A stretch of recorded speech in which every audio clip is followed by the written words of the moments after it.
Assalamualaikum warahmatullahi wabarakatuh.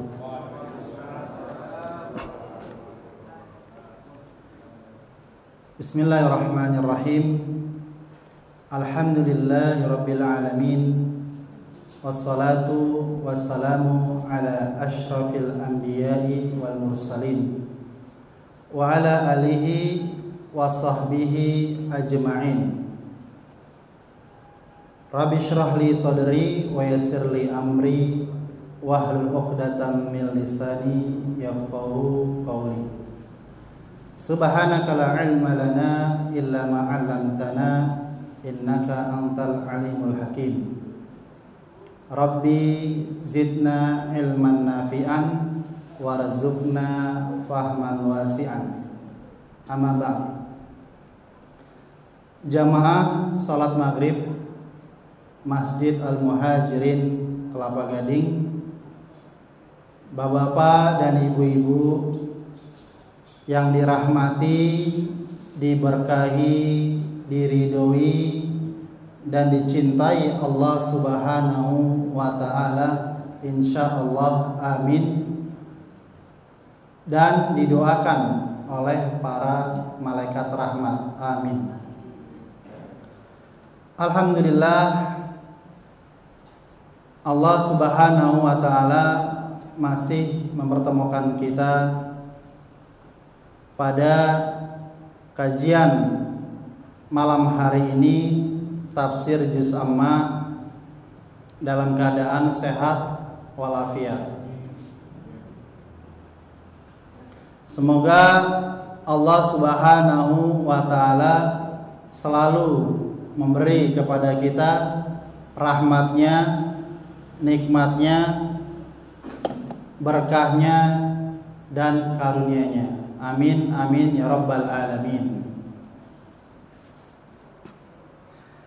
Pada kajian malam hari ini insyaallah saya ingin menyampaikan tafsir surat At-Takatsur. Qala Allah Ta'ala, A'udzu billahi minasy syaithanir rajim. Bismillahirrahmanirrahim. Alhaakumut takatsur hatta zurtumul maqabir kalla sawfa ta'lamun thumma kalla sawfa ta'lamun kalla law ta'lamuna 'ilmal yaqin latarawunnal jahim thumma latarawunnaha 'ainal yaqin thumma latus'alunna yawma idzin 'anin na'im. Shadaqallahul adzim. Allah Subhanahu wa ta'ala berfirman, aku berlindung kepada Allah Subhanahu wa ta'ala dari godaan, dari kejahatan, dari keburukan, dari kesesatan setan yang terkutuk. Dengan nama Allah yang Maha Pengasih lagi Maha Penyayang. Bermegah-megahan telah melalaikan kamu sampai kamu masuk ke dalam kubur. Sekali-kali tidak, kelak kamu akan mengetahui akibat perbuatanmu itu. Kemudian sekali-kali tidak, kelak kamu akan mengetahui. Sekali-kali tidak, sekiranya kamu mengetahui dengan pasti, niscaya kamu benar-benar akan melihat neraka jahim. Kemudian kamu benar-benar akan melihatnya dengan mata kepala sendiri. Kemudian kamu benar-benar akan ditanya pada hari itu tentang kenikmatan yang megah, yang mewah di dunia ini. Maha benar Allah dengan segala firman-Nya.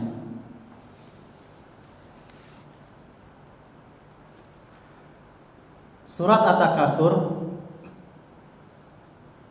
At-Takatsur artinya bermegah-megahan, bermewah-mewahan.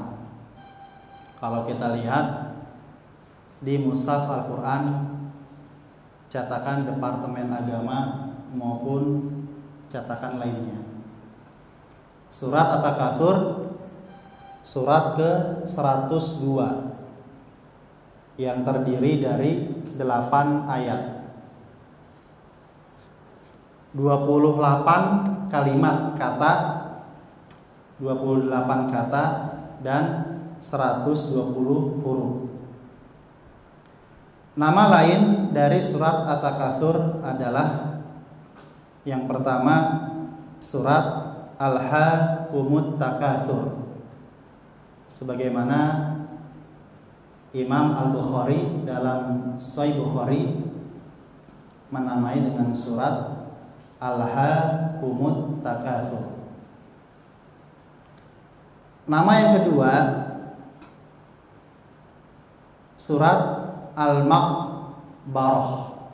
Al-Maqbarah, sebagaimana disebutkan oleh Imam Al-Mufassir, ahli tafsir yang bernama Al-Alusi dalam tafsirnya Ruhul Ma'ani. Mengenai surat At-Takatsur, para ulama tafsir berkonsensus, berijma, sepakat bahwa surat At-Takatsur diturunkan di Mekah dan dinamai surat Makkiyah. Pembahasan utama dari surat At-Takatsur ini adalah peringatan agar tidak lalai dari kehidupan akhirat.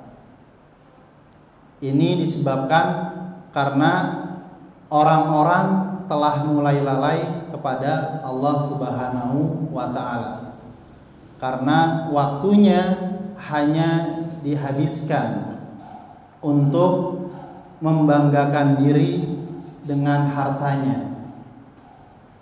Manusia berlomba-lomba menumpuk harta, membangun rumah mewah, meningkatkan karir dunianya, namun lupa meraih ridho Allah Subhanahu wa ta'ala.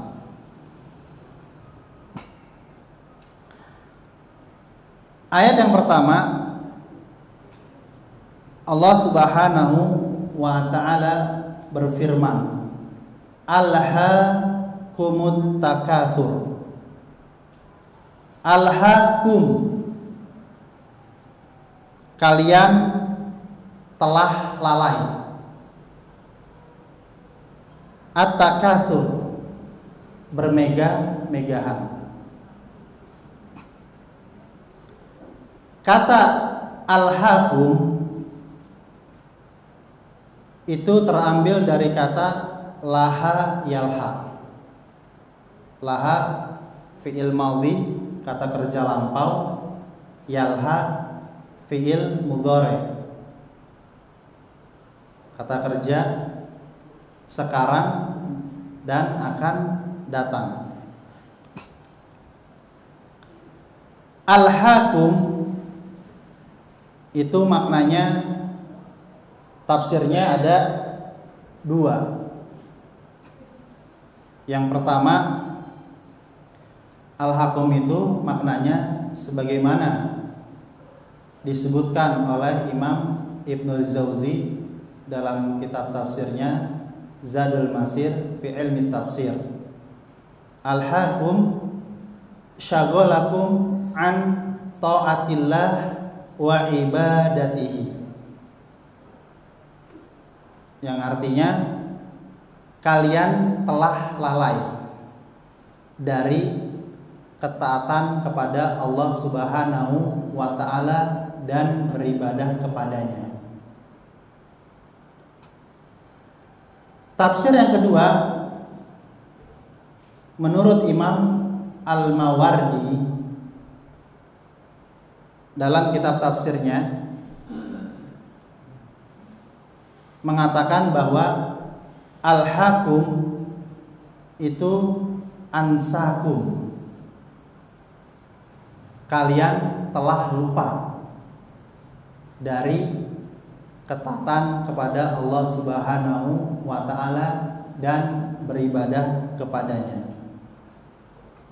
Nah, itu makna tafsir dari al-hakum. Adapun at-takatsur,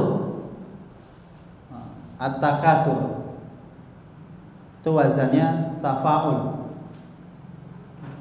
Saya ambil dari tafsir Zadul Masir fi Ilmi Tafsir Imam Ibnul Jauzi.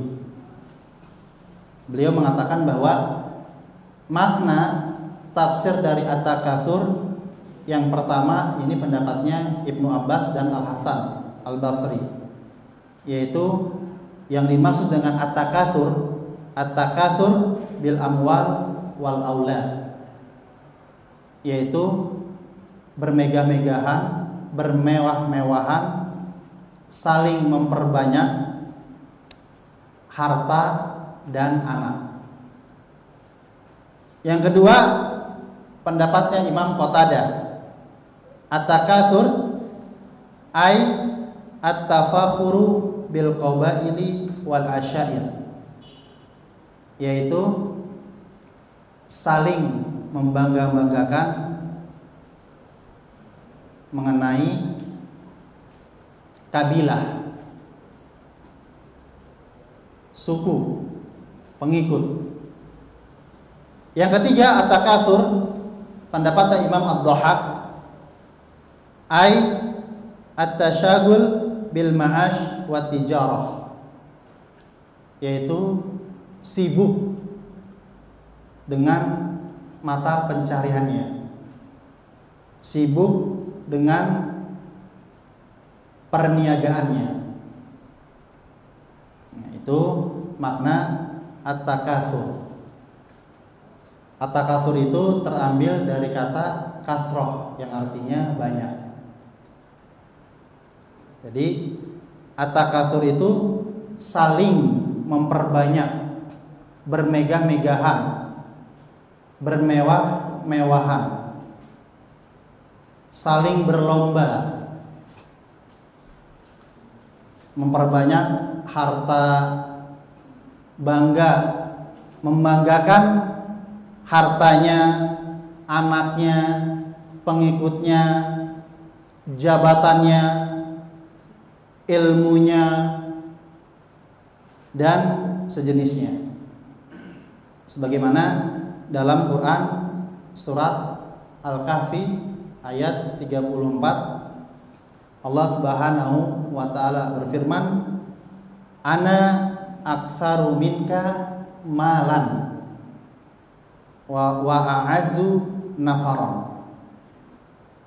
Saya lebih banyak hartanya daripada kamu, dan pengikutku lebih kuat. Makanya ahli tafsir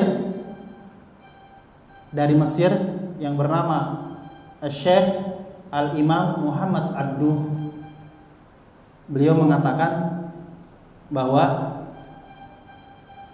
al-hakumut takatsur, ayat ini bermakna bersaing dalam mengumpulkan harta atau kemegahan, kehebatan lebih banyak daripada orang lain. dan usaha yang dilakukannya hanya semata-mata untuk mengalahkan orang lain, serta untuk mencari nama dan kehebatan, bukan dengan maksud mencari harta untuk melakukan amal kebaikan atau membela kebenaran atau memberantas hal-hal yang batil. Itu menurut Muhammad Abduh. Alhaakumut takatsur, bermegah-megahan telah melalaikan kamu.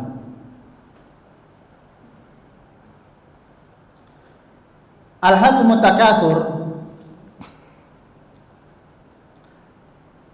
sampai kapan manusia itu membanggakan hartanya, anaknya, jabatannya, ilmunya, pengikutnya, hatta zurtumul maqabir, sampai kamu masuk ke dalam kubur. Hatta, sampai, hingga, zurtum, kalian masuk, al maqabir, ke dalam kubur. Bahwa lafaz al maqabir di dalam Al-Quran hanya ada satu, yaitu di surat At-Takatsur. Al maqabir ini jamak dari makbarah atau makburah, yaitu pemakaman. Hatta zurtumul maqabir, ay hatta dzakartumul amwat fil maqabir, ay hatta dakhaltum al maqabir, ay hatta atakumul maut, kalian tetap disibukkan oleh persaingan antar sesama manusia sampai akhir hayat. Manusia model seperti ini akan terus berbangga satu dan lainnya hingga mereka masuk ke dalam kubur. Barulah setelah merasakan kematian mereka berhenti dari berbangga-banggaan dengan hartanya, sebab sudah tidak berdaya lagi akibat telah terkubur di liang lahat. Jadi selama hidup dia terus at-takatsur, hidupnya bermewah-mewahan, berlomba-lomba, membanggakan dirinya, membanggakan hartanya, anaknya, jabatannya, ilmunya, tentang dunianya. Kalau dalam surat Al-Humazah, di antara sifat wailul likulli humazatil lumazah, di antara sifat penggunjing, pengumpat, dan pencela, alladzi jama'a malahu addada, dia masih mengumpulkan, menimbun hartanya. Kenapa? Karena meyakini bahwa hartanya itu bisa membuat dia kekal, bisa memperpanjang usianya. Tapi di surat At-Takatsur ini bukan lagi mengumpulkan, tapi sudah mempraktekkan. Sudah mempraktekkan, bukan hanya teori lagi. Hidupnya glamor, hidupnya mewah. Boleh kita menggunakan harta, tapi di jalan kebaikan, di jalan fi sabilillah. Di dalam hadis diriwayatkan oleh Imam Bukhari, Muslim, dan Ahmad bahwa Rasulullah SAW bersabda, "Lau anna ibna Adam u'tiya wadiyan mal'an min dhahabin ahabba ilaihi thaniyan walau u'tiya thaniyan ahabba ilaihi thalithan wala yasuddu jawfa ibni adam ila turab wa yatubullah ala man taba. Seandainya manusia diberi satu lembah penuh dengan emas, ia tentu ingin lagi yang kedua. Jika ia diberi yang kedua, ia ingin lagi yang ketiga. Tidak ada yang bisa menghalangi isi perutnya selain tanah. Dan Allah Maha menerima taubat bagi siapa saja yang mau bertaubat. Di situ ada lafaz wala yasuddu jawf ibni adam illa at-turab. Tidak ada yang bisa menghalangi manusia, yang menghalangi isi perutnya selain tanah. Di sini para ulama mengatakan ia terus-menerus memenuhi dirinya dengan harta sampai ia mati lantas dikuburnya. Isi perutnya dipenuhi dengan tanah kuburan.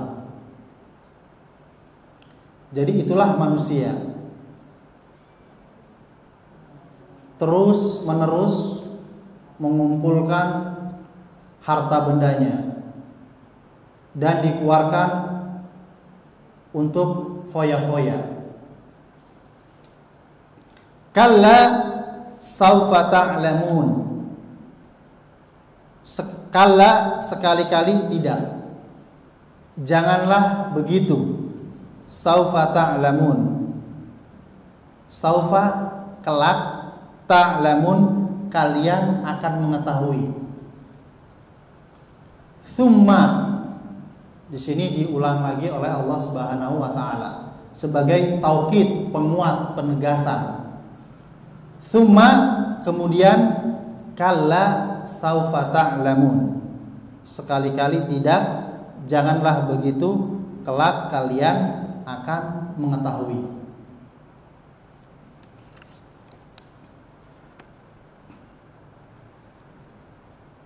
Kalla saufa ta'lamun, tsumma kalla saufa ta'lamun.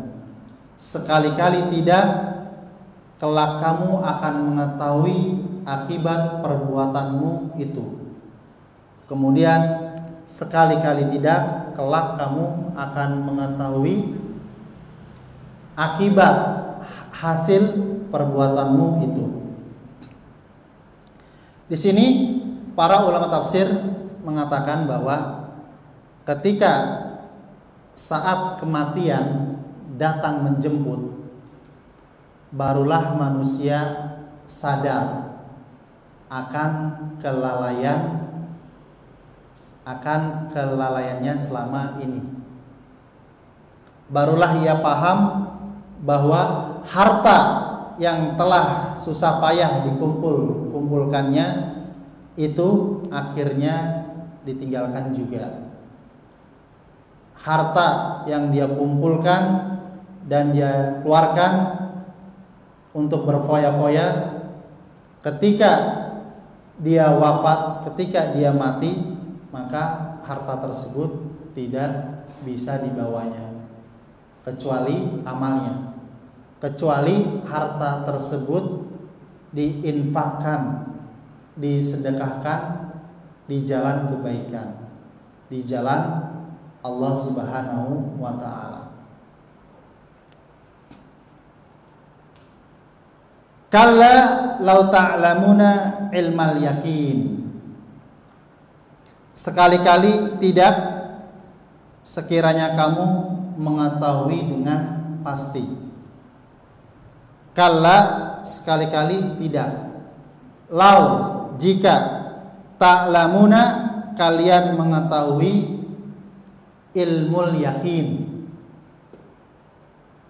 Ilma dengan pengetahuan, al yakin yang pasti. Dengan kasih sayang Allah Subhanahu wa taala, Allah telah mengingatkan manusia, janganlah manusia itu disibukkan dengan perlombaan dunia, berlomba-lomba untuk meraih, menggapai kenikmatan dunia, kemewahan maya, kemewahan semu, haus harta yang dapat akan melalaikannya dari mencari bekal akhirat.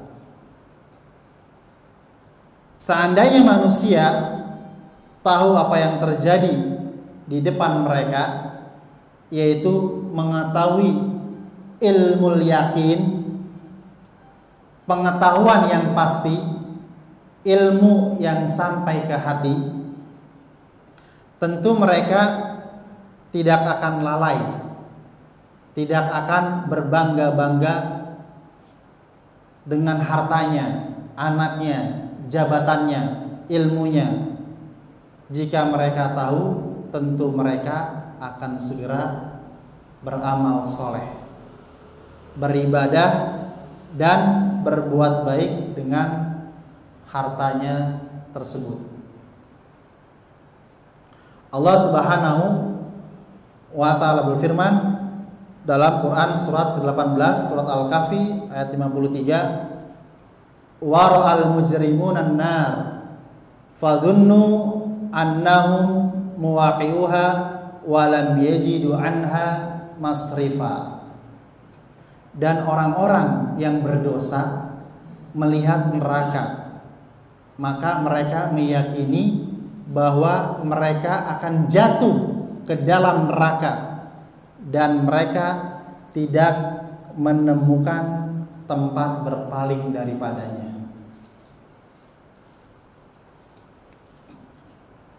Itu tafsir dari kalla lau ta'lamuna ilmal yakin.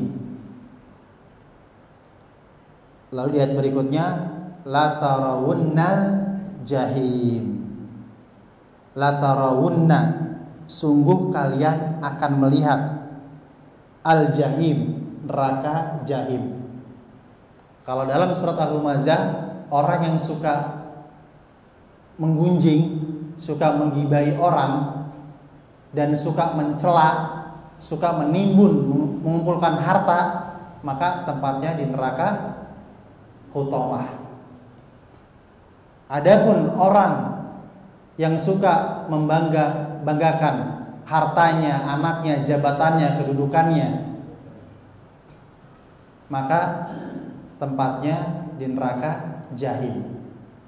Bahwa neraka itu ada yang mengatakan 7, ada yang mengatakan 8. Dan neraka jahanam, neraka sa'ir, saqar, hutama, hawiyah, neraka jahim. Ada yang mengatakan neraka wa'il. Nah, ini orang yang hobinya at-takatsur, memperbanyak harta, anak, jabatan, tempatnya di neraka jahim.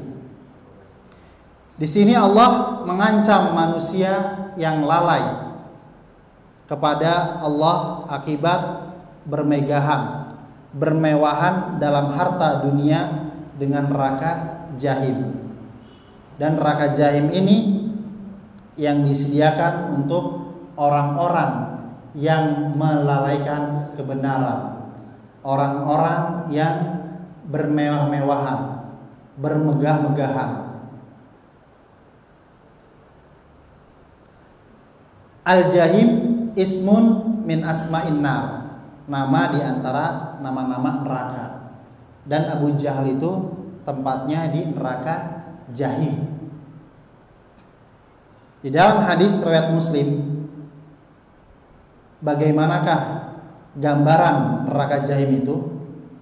Dijelaskan bahwa api tersebut akan didatangkan dengan cara ditarik 70.000 tali kekang. Sedangkan setiap tali kekangnya ditarik oleh sab'ina alaf malak, 70.000 malaikat. Itu gambaran neraka jahim. Dan termasuk juga orang-orang yang mendustakan ayat-ayat Allah, tempatnya di neraka jahim, di surat Al-Maidah ayat 10. Begitu juga orang-orang yang sesat, orang-orang yang suka membuat perkara baru, orang-orang yang suka mengajarkan dan mengamalkan perbuatan bid'ah. Itu tempatnya di neraka jahim. Surat Asy-Syu'ara ayat 91.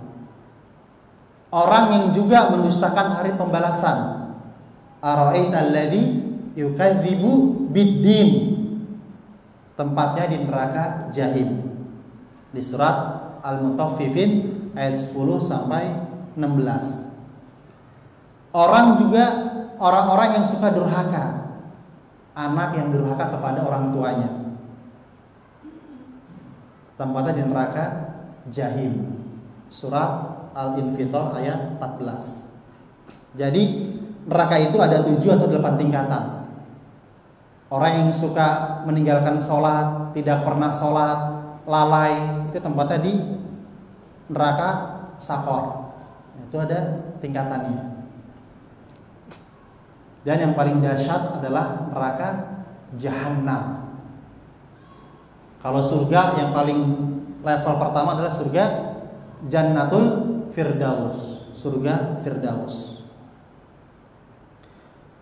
Di ayat berikutnya, di ayat ke-7, "Tsumma latarawunnaha 'ainal yakin." Tsumma, kemudian, latarawunnaha, sungguh kalian akan melihatnya, 'ainal yakin, dengan mata kepala sendiri. 'Ainal yakin musyahadah, benar-benar menyaksikan dengan mata kepala sendiri.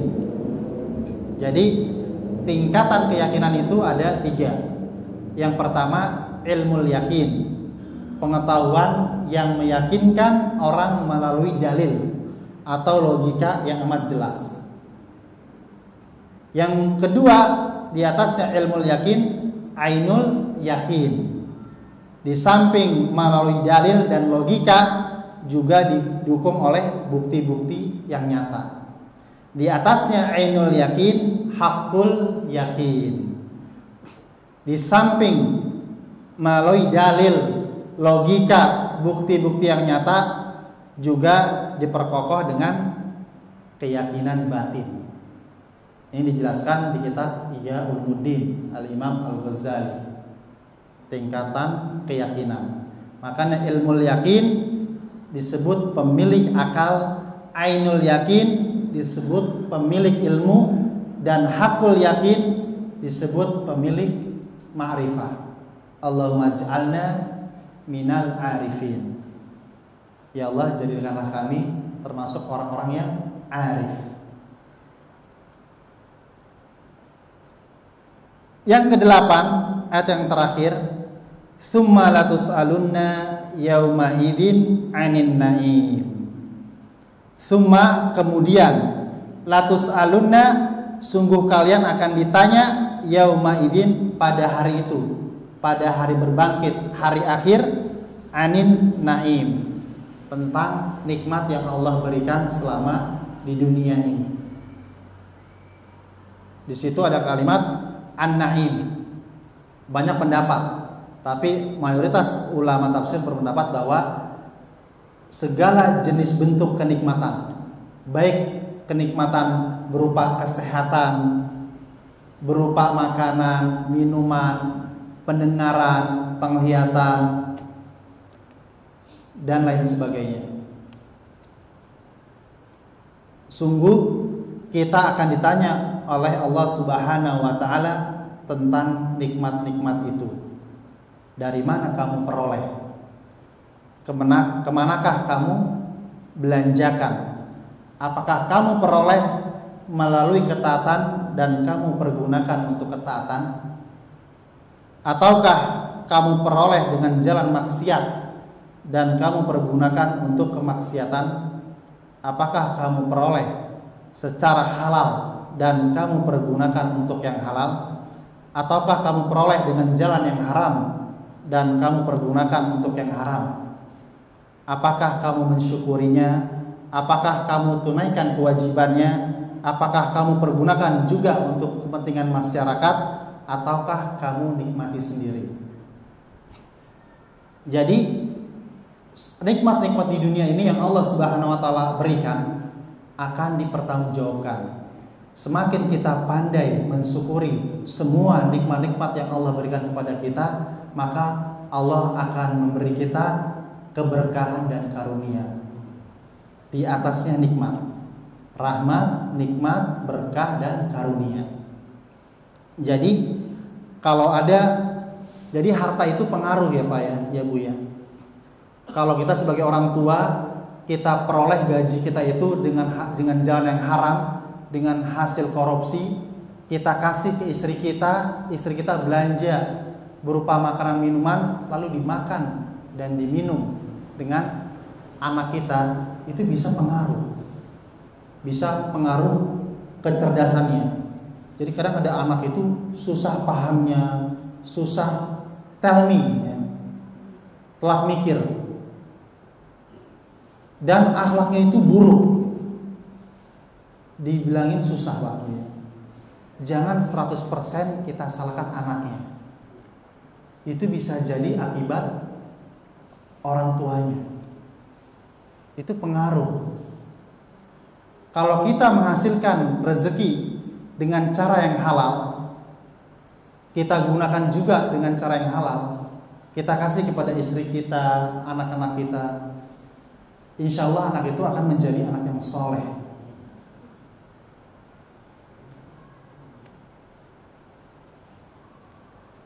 Tsumma la tus'alunna yauma idzin 'anin na'im. Kemudian kamu benar-benar akan ditanya pada hari itu tentang kenikmatan. Jadi semua nikmat yang Allah berikan kita kepada di dunia ini itu akan ditanya dan ada pertanggungjawabannya. Di sini faidah dari surat At-Takasur, sebagaimana dalam Quran surat Al-Hadid surat ke-57 ayat 20, Allah Subhanahu wa taala berfirman, "I'lamu annamal hayatad dunya la'ibun wa lahun wa zinatun wa tafakhurum bainakum wa takatsur fil amwali wal aulad wa mal hayatad dunya illa mata'ul ghurur." Ketahuilah bahwa sesungguhnya kehidupan dunia ini hanyalah permainan dan suatu yang melalaikan, senda gurau, perhiasan dan bermegah-megahan antara kamu serta berbangga-banggaan tentang banyaknya harta dan anak. Dan kehidupan dunia ini tidak lain hanyalah kesenangan yang menipu. Jangan sampai kita tertipu dengan dunia ini. Jangan sampai kita mempunyai wabah penyakit virus al-wahnu, wahn. Sebagaimana dalam hadis riwayat Abu Dawud dari Thauban radhiyallahu anhu, anna Rasulullah sallallahu alaihi wasallam al-wahnu hubud dunya wa karahiyatul maut. Wahn itu cinta dunia dan takut mati. Adapun yang terakhir mengenai fadilah, keutamaan, keberkahan, keistimewaan dan rahasia dari surat At-Takatsur ini, sebagaimana disebutkan oleh Imam Abdullah Asy-Syafi'i dalam kitabnya Ad-Dur An-Nazim fi Khawas Al-Qur'an Al-Azim, bahwa surat At-Takatsur ini bisa mengobati ketika kepala kita pusing, Pak. Ketika kepala kita pusing, baik ketika terkena matahari atau capek, Pak ya. Nah, terus kita pegang kepala kita, dengan membaca surat At-Takatsur sebanyak-banyaknya mungkin sampai hilang. Kalau saya biasanya kalau pusing Pak ya Bu ya, saya baca surat Al-Waqiah ayat 19. Terus pernah saya praktekkan. Saya pijat, saya bacakan la yusaddauna anha wa la yunzifun. La yusaddauna anha wa la yunzifun, terus. Alhamdulillah hilang pusingnya itu. Dan saya amalkan, saya beritahu kepada istri saya, kepada murid-murid saya. Tapi ternyata surat At-Takatsur ini dalam kitab Ad-Dur An-Nadim bisa mengobati ketika kepala pusing. Yang kedua, fadilahnya adalah memohon perlindungan ketika hujan lebat atau ketika petir menyambar. Bahwa hujan itu termasuk rahmat dari Allah Subhanahu wa taala. Ketika kita berjalan, baik berjalan kaki maupun ketika kita naik motor atau kendaraan, ketika hujan lebat dan ada kilat, ada petir menyambar, maka kita memperbanyak membaca surat At-Takatsur agar Allah Subhanahu wa taala melindungi kita. Itu fadilah yang kedua, surat At-Takatsur. Adapun fadilah yang ketiga, surat At-Takatsur sebagaimana disebutkan dalam kitab Khazinah Al-Asrar, bahwa membaca satu surat At-Takatsur sebanding dengan membaca 1000 ayat Al-Quran. Ini hadisnya ada diriwayatkan oleh Imam Al-Hakim dalam kitabnya Al-Mustadrak, dan diriwayatkan juga oleh Imam Al-Baihaqi dalam kitabnya Syu'abul Iman. Tapi hadis ini dhaif, bahwa membaca satu surat At-Takatsur sebanding kita membaca 1000 ayat Al-Quran. Hadisnya dhaif, tergantung kembali kepada kita masing-masing bagaimana hukum mengamalkan hadis dhaif. Al-Imam Ahmad bin Hanbal membolehkan dalam fadhail amal. Bagi yang berpendapat bahwa hadis dhaif itu tidak dipakai dalam perkara akidah, tauhid maupun hukum maupun amal, tidak kita amalkan. Bahwa fadilah surat At-Takatsur sebanding membaca 1000 ayat Al-Quran. Baik, itu yang bisa saya sampaikan pada kajian malam hari ini. Semoga bisa kita amalkan dalam kehidupan sehari-hari ini. Semoga kita bisa menjauhkan, melindungi diri kita dari sifat At-Takatsur, bermegah-megahan, bermewah-mewahan, dan jangan sampai kita terkena wabah penyakit virus al-wahm, cinta dunia dan takut mati. Baik, itu yang bisa saya sampaikan, semoga bermanfaat buat kita semua. Alhamdulillahirabbil alamin. Subhanakallahumma wa bihamdika asyhadu an la ilaha illa anta astaghfiruka wa atubu ilaik.